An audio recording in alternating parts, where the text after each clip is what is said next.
আজকের এই ভিডিওতে আমরা রায়মার্টিন প্রশ্নবিচিত্রা 2025 পঞ্চম শ্রেণীর পরিবেশ বিষয়ে যে তোমাদের প্রথম ইউনিট টেস্টের জন্য 11 নম্বর স্কুল রয়েছে এই প্রশ্নপত্রের সম্পূর্ণ উত্তর নিয়ে আজকের এই ভিডিওতে আমরা আলোচনা করব। একের দাগে বলছে সঠিক উত্তরটি নির্বাচন করে লেখো যে কোনো পাঁচটি। একের এক, হাড়ের জোড়কে বলে অস্থিসন্ধি। রাজা রামমোহন রায় জন্মগ্রহণ করেন হুগলি জেলায়। বলছে বাঁকুড়া জেলায় পশ্চিম থেকে পূর্বে বয়ে গেছে দ্বারকেশ্বর নদ।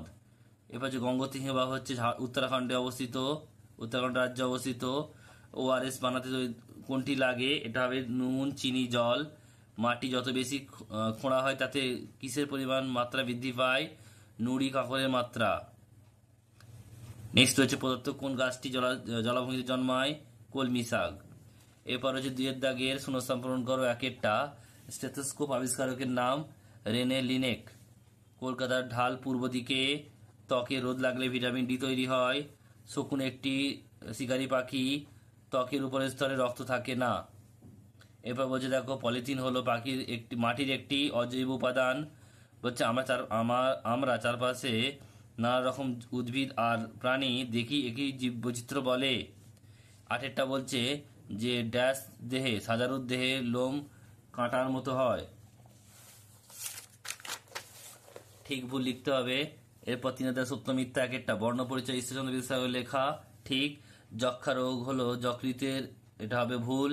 এরপর হচ্ছে বঙ্কিমচন্দ্র চট্টোপাধ্যায় জন্মগ্রহণ করেন 1838 খ্রিস্টাব্দে, ঠিক।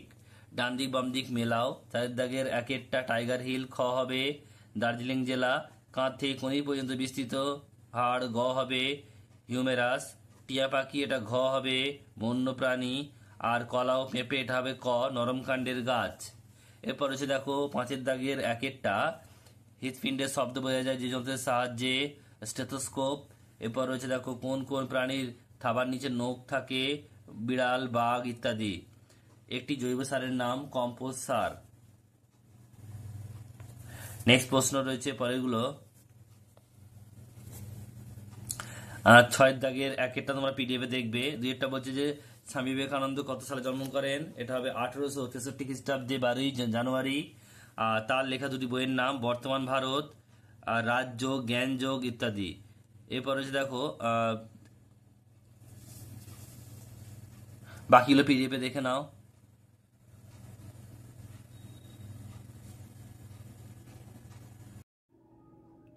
6 দাগের একেরটা কি বলছে দেখো, শরীরের চামড়া বা বর্ম আমাদের কি কি কাজে লাগে? উত্তরটা তোমরা দেখে নাও, এখানে রয়েছে।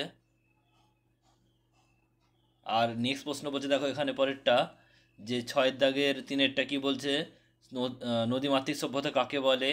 আর সুন্দরবনের দুটি নদীর নাম, এটা মাতলা আর গোসাবা। নদীমাতৃক সভ্যতা কাকে বলে দেখে নাও।